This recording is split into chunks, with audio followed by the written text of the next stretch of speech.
Hey everyone, this is a recording of the campus peer support training that we CICMH adopted from CMHA National's campus peer support project.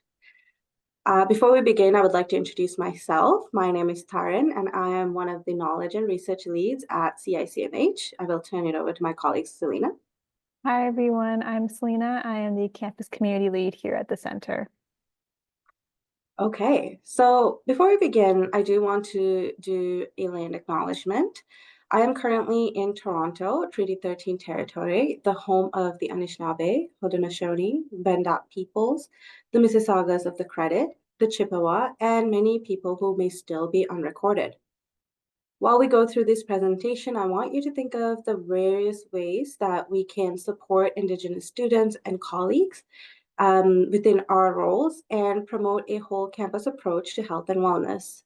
I invite you to seek out more education on culture, art, language of Indigenous communities, as well as support these communities in any way possible. CICMH, the Center for Innovation in Campus Mental Health, is a partnership project consisting of these organizations. We are funded by the Ontario government. So for today's presentation, here is the agenda. We will go through the introduction of the Campus Peer Support Program. We will talk about peer support values as well as the foundations of peer support and active listening. Selena will go over module overviews as well as student engagement and student voice. As well, we will go through do's and don'ts and facilitator prep and expectations.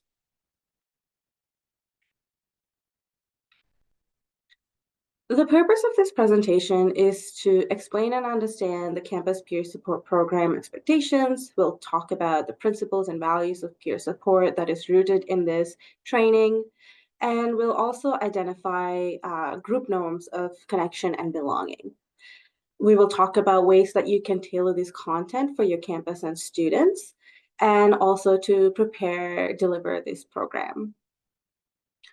We do want to note that this is only a training and it is not about how to set up a peer support program.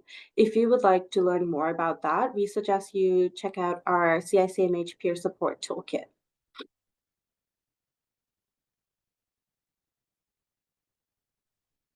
Now that we've familiarized ourselves with each other, let's dive into what the Campus Peer Support Program is.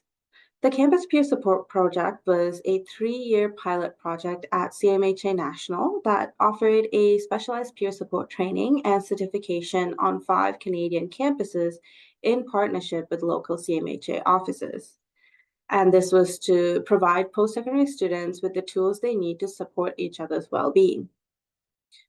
To ensure Ontario post-secondary institutions have access to this information, CICMH is now housing these resources, and you will be able to find them on our website.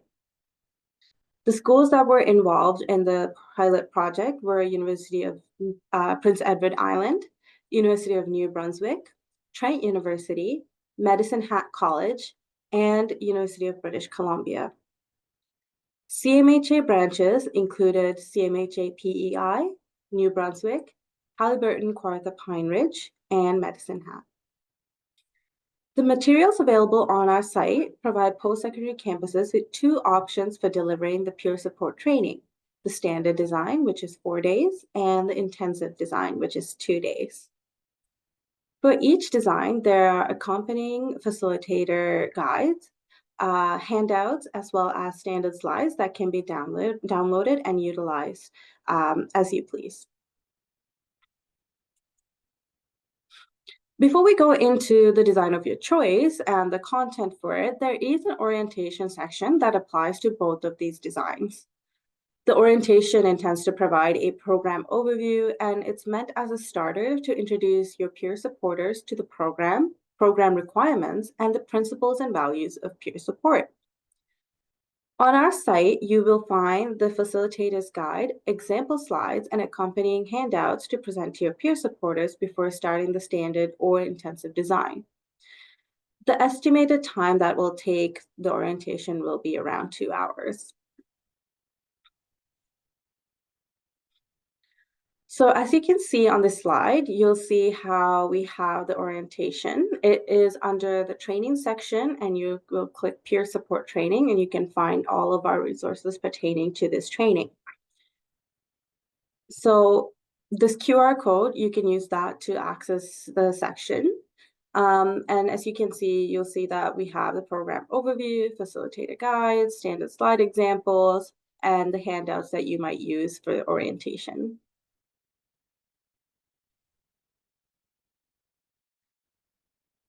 As you go through the program overview in the orientation section, you will come across this slide detailing requirements for students that we have provided in order to successfully complete the training. These were requirements set by CMHA National for their specific project, and it is by no means mandatory for you to have the same requirements for your school. That isn't to say that you can't also have these requirements for your training, but I just want to emphasize that you're not bound by these materials when using the peer support materials. As you can see, the examples that we provided here to receive a certificate of completion is that peers must participate in all live sessions. They must participate in one local CMHA peer support service offering. They must submit one recording of a peer support conversation. And they must post one reflection on a self-directed activity to the national community of practice. So these can be potential suggestions for you to adopt if you would like. As I mentioned before, there are two types of design that can be utilized for this project, the standard and intensive. The standard design is for the peer support training that is meant to be covered over roughly 4 days. And in this design, there are 5 modules, which we will go in depth during this training. Accompanying each module are facilitator guides, handouts, and activities. As we will go through each of these modules, you'll understand what kind of activities and topics we will dive into. In the intensive design, we condense all of these materials into a version that can be presented in 2 days. So we will be covering the same topics, but it's a condensed version. This design also comes with facilitator guides, handouts, and activities. I just want you to sort of understand the differences other than sort of, the length of these designs. So the standard design, it goes over 4 days, has around 18 activities, and the topics that I spend the most time on are things like roles and responsibilities, personal strengths, well-being and resilience, active listening and sharing, as well as crisis situations. In the intensive design, it is over 2 days, around 4.5 hours a day. There'll be around 8 activities, and the most time it is spending on are on topics on roles and responsibilities, personal strengths, connection and belonging, as well as effective communication.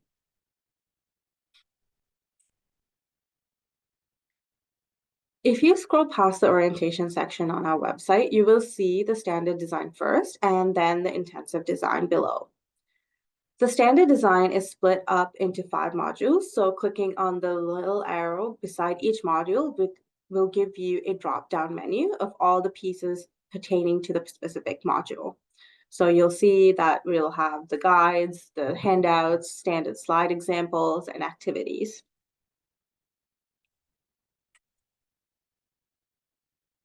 And then if you scroll down further, you will find the materials for the intensive design. And this is sort of labeled by day. So you'll see day 1, standard slide, day 1, handout, day 2, standard slide, day 2, handout. But both days are in the facilitator guide provided in the link.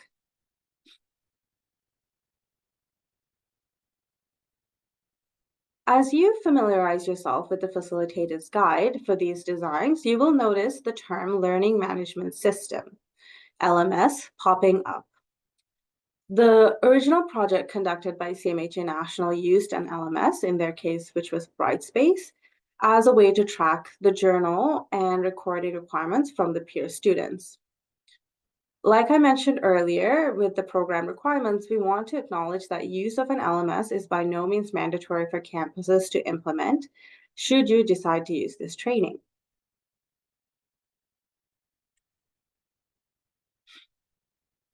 So let's go over the learning objectives of the peer support program for peer supporters. They will understand the role and responsibilities of peer supporters. They will learn ways to build connection and effective communication strategies with the peers. They will learn how to show self-compassion by learning self-compassion strategies so that they can prioritize their own well-being while supporting others. And they will also learn additional support resources to connect peers who may be struggling.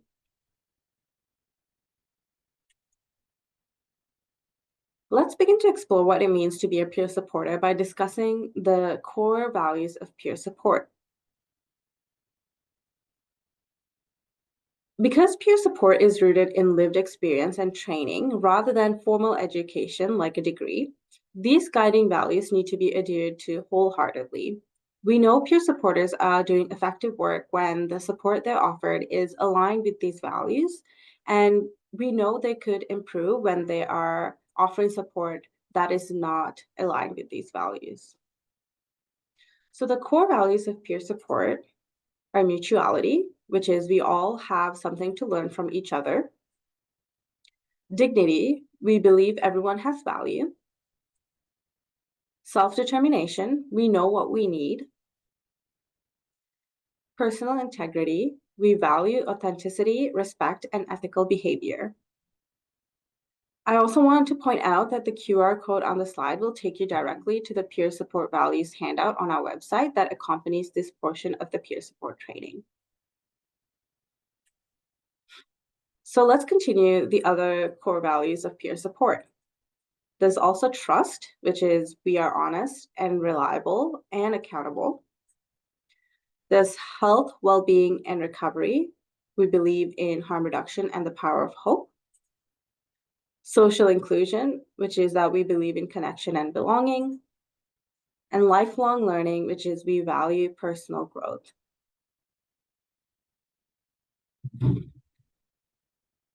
Now that we went through the core values of peer support, I also want to provide some additional values that we found from Peer Support Canada that are similar but also different from the other ones we mentioned earlier. Let's go over the different ones really quickly. So hope and recovery is highlighted, which is that it acknowledges the power of hope and the positive impact that comes from a recovery approach. Empathic and equal relationships, which is that, we're noting that the peer support relationships and all involved can benefit from the reciprocity and better understanding that comes from a similar lived experience. So it's very similar to mutuality. And then finally, integrity, authenticity, and trust, which is that noting that confidentiality, reliability, and ethical behavior are honored in each and every interaction.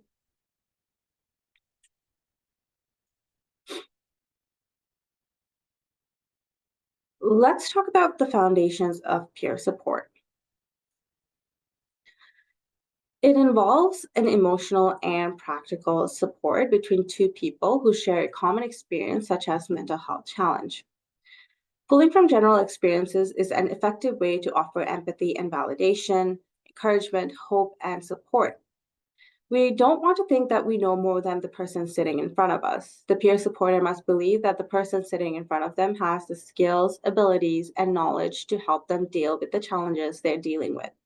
Peer supporters are just along in the passenger seat so the students doesn't have to figure it out alone.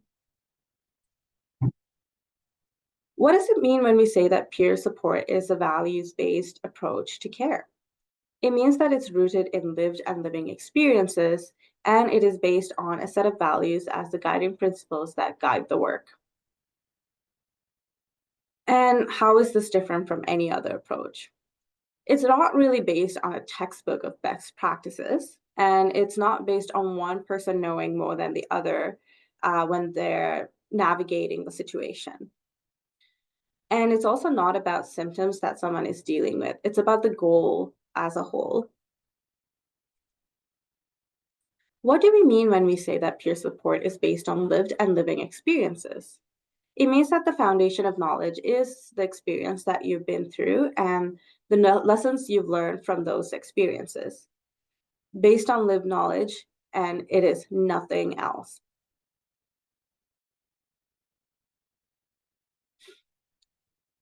Active listening is a really crucial component of peer support, but we'll go through what it can look, feel, and sound like. So, what does it look like? It can look like having eye contact for specific cultures, nodding, being at the same level, and being present. What does it feel like? It feels comforting and it does not feel isolating, and they feel your presence in the conversation.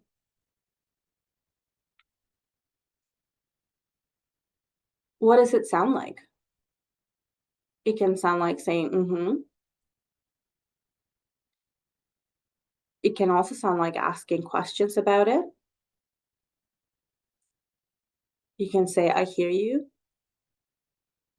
And you can also offer validation, share similar experiences, and offer empathy.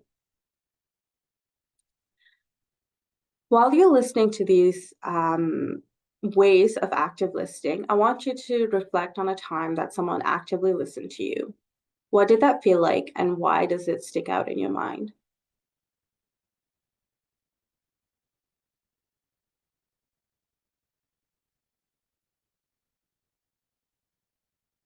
I also want to invite you to reflect on some of these questions as well. How would you honor the values that we discussed in everyday interactions with each other and with students accessing services on your campus? So if you'd like, you can pause this video and I want you to sort of think about these questions that I outlined in this slide. How can we commit to demonstrating the value of self-determination? How can we do it consistently? How can we do to consistently show that we value social inclusion? How can we show our belief in mutuality? What can we do to learn more and demonstrate our understanding of health, well-being, and recovery?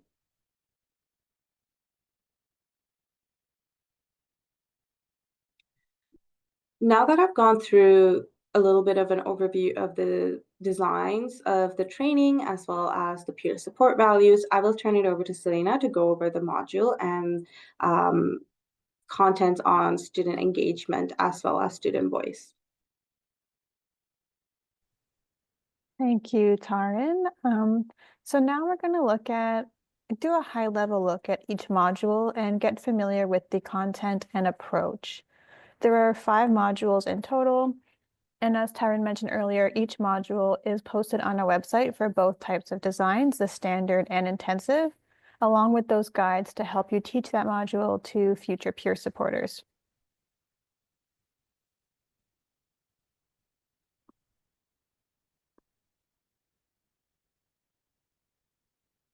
Okay, so the training content. So as we move through the modules, I want you to keep in mind that the sequence of these modules is intentional. The first few modules start with clarifying the roles and responsibilities, and then we move into more emphasizing the importance of connection and some self-care strategies.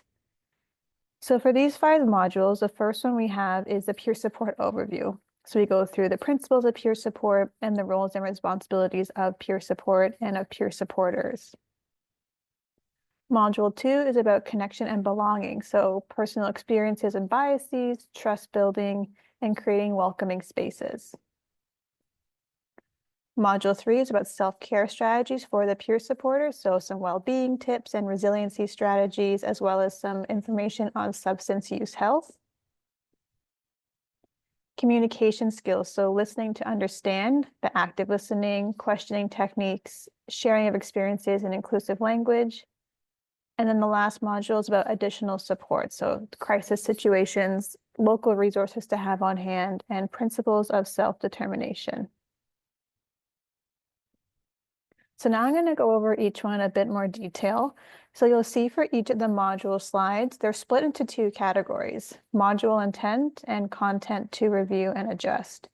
So the module intent gives you an overview of what the module intends to teach the peer supporters, while the section about content to review and adjust is just pieces that you will have to tailor based on your campus and your school. So for Module 1, the focus, like I said, is on clarifying the role of a peer supporter and helping students see where they are starting from. This is where you want them to connect personally to the role and think of situations they've had where a peer has supported them and how that felt different from either a friend offering advice or a counselor or even a therapist providing clinical support. In this module, there is a scenario-based activity for students to explore this range of support. And for the content to review and adjust are just details about your specific campus's support services and offerings that you have available to students. The key activity for this module is running a peer support statement activity. So this activity has peer supporters come up with a short statement to describe peer support in their own words. And with this activity, you want to make sure their statements are within scope and that they aren't over-promising what they can offer as a peer supporter. And you want to make sure that lived experience piece is included in their descriptions.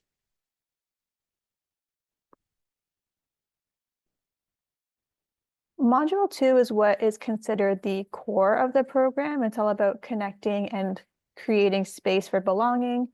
And trust is fundamental to peer support. So this module is critical to helping students understand how they feel connected to a group and a space and what they can intentionally do with their peers when in that peer support role. So this module talks a lot about biases. We run an activity to delve deeper into the types of responses you can have in different situations based on your lived experience, based on your biases, and just some invisible barriers that exist for peers. For the content to review and adjust, you need to consider what part of the student population needs to be reached and how you can do that, along with just reviewing some of the resources utilized in this module. In the facilitator's guide, you'll see a list of resources that can be used to help you throughout this module. The key activity for this module is focused on power imbalances. So in peer support, we actively work to minimize power dynamics, and peer support itself is based on a mutual exchange. So if you're looking to build that connection and belonging and trust, you also need to be aware that at least initially, students may perceive there to be a power imbalance because they're used to this situation when accessing other services. So this activity really involves reviewing specific scenarios and how peer supporters can intentionally work to build connection and belonging and reduce those feelings of power imbalances. So in this activity, again, you want to emphasize the importance of the peer supporter to acknowledge any potential situations and to clearly state their position using that activity, the peer support statement activity from Module 1.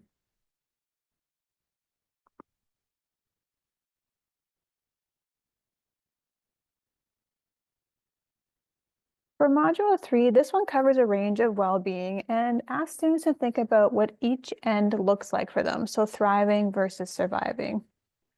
This piece of Module 3 aims to normalize the range of feelings and bring awareness to what that range looks like for each person and how everyone's will be different.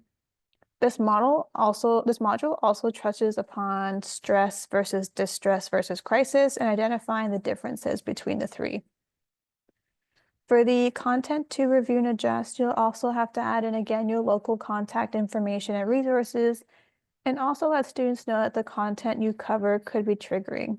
Additional support, such as providing the option of opting out or providing access to quieter spaces, are all things to consider before you run this module. For this module, the key activity is surrounding resiliency.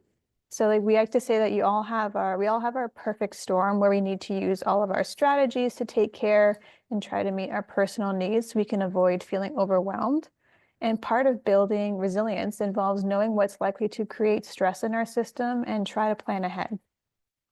So for this activity, the peer supporters need to build self-awareness on what it looks like for each of them, what's likely to push their limits, and then develop that early warning system to put in place strategies, safeguards, and resources to help them manage. With this, they can better identify their own strategies for supporting their physical, emotional, and mental well-being, and they're also better positioned to support the well-being of the students they're supporting. So in this activity, you'll get a handout of a blank well-being wheel, which again is on our website there for you to download and print for free. And the peer supporters then get to fill in each segment of the wheel. So they have a variety of strategies to help them. They don't have to think when it happens. They have this already on hand to help them through times of stress and to be resilient.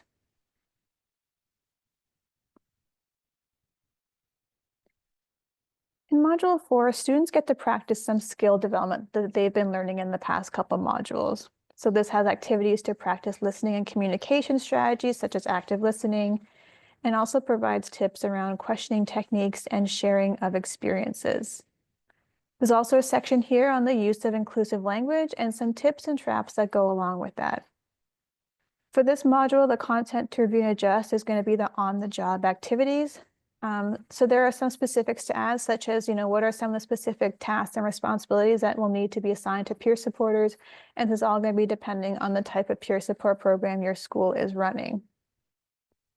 The key activity here is a what's your story, and this one's about story sharing and knowing when and when's appropriate to share your story and how you can do that in a safe, trauma-informed way.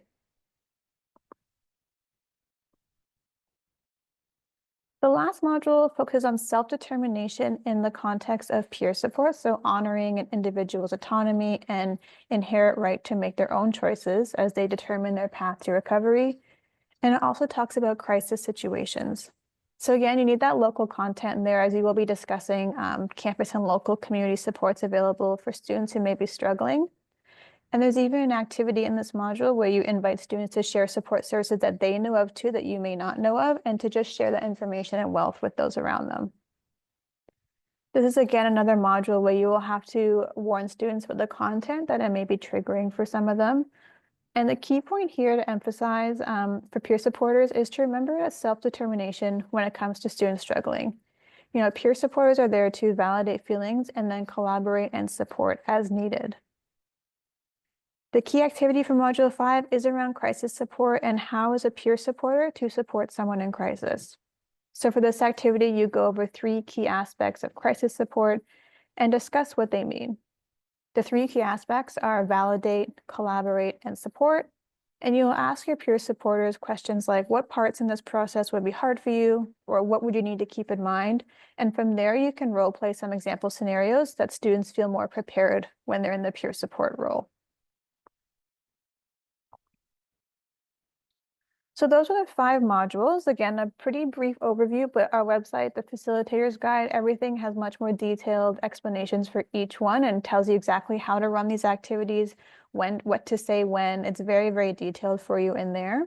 But we're going to shift gears now and talk a little bit about the student engagement and the student voice. So you know that beyond the students attending the sessions and the trainings for you, there will be bumps along the way to encourage students to complete components of the program. Student engagement is a persistent issue we hear about from all campuses regarding every type of engagement, academic, social, etc. And it's something that sometimes a struggle to get students not only engaged, but actively involved as well. So with the campus peer support program, it really tries to find a balance between what's realistic to expect of students and what is required to properly prepare students to support others. So let's start with the student voice. As we know, this program is for your students to help them feel confident and ready in their role as a peer supporter. And again, we believe that connection and belonging is really the main concept to demonstrate and build in peer supporters. So if the peer supporters quickly connect and build trust with students, they're creating a space for the other values of peer support to come in, which will come with experience. That being said, it is really crucial to demonstrate this during the program and engage with the student voice to learn what is needed to ensure that there is that connection and belonging piece. So with that in mind, we should consider ways to include their voice and give them some ownership over the program content. So some examples are, during the orientation session, you can invite students to help facilitate discussions or a debrief, or invite them to co-lead some of the training sessions. You can also ask students to prioritize topics that are not included in the program. Ask them for their feedback, ask them what's missing, what they want to know before they become a peer supporter. Ask them for their own tips and tricks. You have some to provide for them, but do they have some that could help others that they use as well? Asking for volunteers to research some more ideas to bring to the group, and just doing check-ins throughout your training program, asking for feedback. Are you going too fast, too slow? What else do the students want to know? Is there a piece maybe you went over quickly and they want to expand on that more? So just letting them have that autonomy and that voice in the programming will help them to feel more engaged and connected to the program.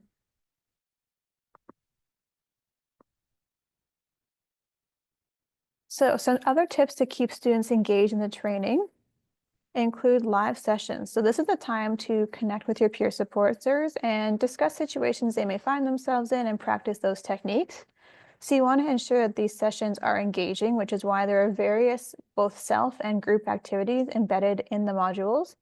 You don't want this to be another lecture. The students go to enough lectures as is. You want this to be fun and engaging and something that they're looking forward to. So like I mentioned, there are some group activities and self-directed ones, but the self-directed ones especially, it helps them make a personal connection and reflect on where they're at in the training. Thinking individually about these topics related to peer support can be very beneficial to them. When they do these self-directed activities, think about providing them with time both before and after the sessions to complete them. Some students may not feel completely comfortable doing these activities in front of others, or they may just need more time to reflect and think. So let them know that you're there to provide advice or answer questions and things like that. And then peer support conversations. So when it comes to the skill development in Module 4, practicing how to support someone, this will give them a lot more confidence when they are faced with a student who may be struggling. And you'll learn, in the modules, they'll learn that their conversations with students can be quick, and sometimes that it's important. That's just what they needed, and it's just important to remind them of that, why sometimes these quick conversations are all that is needed.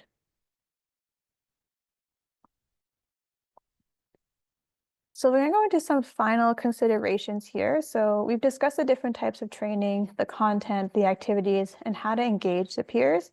We're now going to go over some tips and cautions when it comes to facilitating this training. So first is consider your student needs. So ask them for input. Again, that student voice, student engagement. Engage them in the facilitation, creation, and think about the power imbalances activity. How does that come into play here when you're facilitating this training? Make it specific to your service offerings. Again, where it has that content to review and adjust, make sure you're adding in those local supports and details and the specifics about the service offerings. Share activities or resources that work well. So make sure that they land well with your students and that they are appropriate for what is being discussed. And giving yourself a buffer for timing. So you may need more time, especially if you're new to facilitating. If you have a talkative group, you can use the extra time to have those discussions, go deeper into topics that students may want to learn more about. Just make sure you're adjusting appropriately for those discussions. And then some cautions when you're facilitating this program.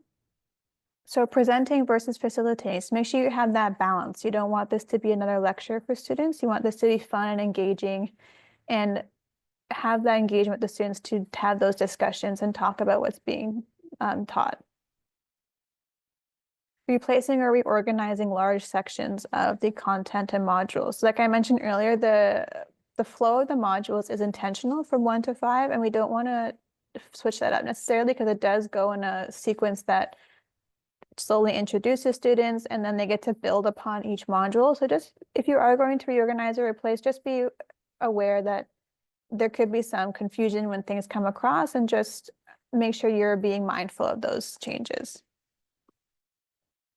And like I said, they're reorganizing the session flow and sequence. So again, just being aware that this program was built a certain way for the go from module 1, 2, 3, 4, 5.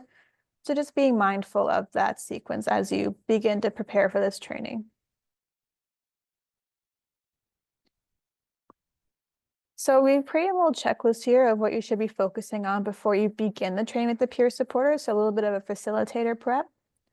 So we have, reviewing the program expectations, learning about the program content, walking through the orientation session, identifying what you need to tailor for your campus and students. So those content to adjust and review pieces of the modules, making sure you have those and you are able to do those adjustments. Discussing how to best deliver your program. Are you going to use a standard design, intensive design? How are you going to do it? Where are you going to do it? Is it virtual, online? All those little pieces to prepare before the training. Again, reviewing and the program content tailoring as required. Providing the opportunity to connect, discuss, and engage students. So that student voice, student engagement piece. Providing those local resources for students to access and review during the training or outside of training. And then facilitating the live sessions, and tracking the attendance can be a way for you to determine if someone has passed the peer support training. That was one of the examples earlier on, that they had to attend all of the trainings. This is, of course, up to you how you want to decide to track that. If you want them to attend all the sessions, 80%, 70%, whatever it is that you decide on. So as Taryn mentioned earlier, we do want to highlight our peer support toolkit. This is a great place to start if you're trying to look at how to build and create a peer support program. It's a great supplement, and it just gives you a lot of additional content about peer support programming and training. It has it guides you on how to prepare for a peer support program, how to recruit students, train them, and supervise them, and also how to operate and evaluate your peer support program. The peer support toolkit also provides you with some templates and spotlight programming going on at institutions across Ontario who are doing fabulous work in peer support, and can provide some insight into little tips and tricks for you.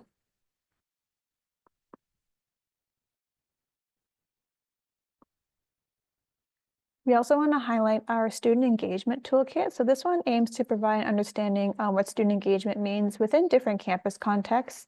It provides key practices to help increase student engagement. And again, it spotlights current initiatives across Ontario that are currently successful when it comes to student engagement. This toolkit is relevant to content or to post-secondary staff across various departments. So career services, student wellness, peer support, faculty, etc. There are so many areas that this toolkit can be beneficial to.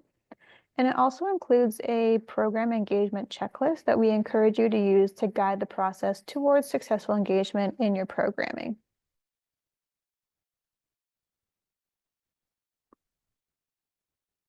And with that, we're going to wrap up the training today.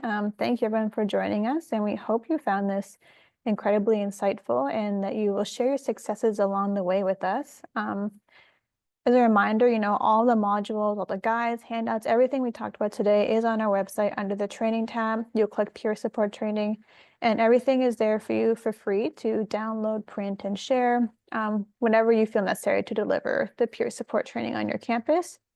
If you have any questions or comments or anything to do with the peer support program, please feel free to reach out to me. My email is on the screen there. I'm more than happy to meet with you or to talk to you about this training if you have any more specific questions that need answering. And yeah, I believe that is it for us today.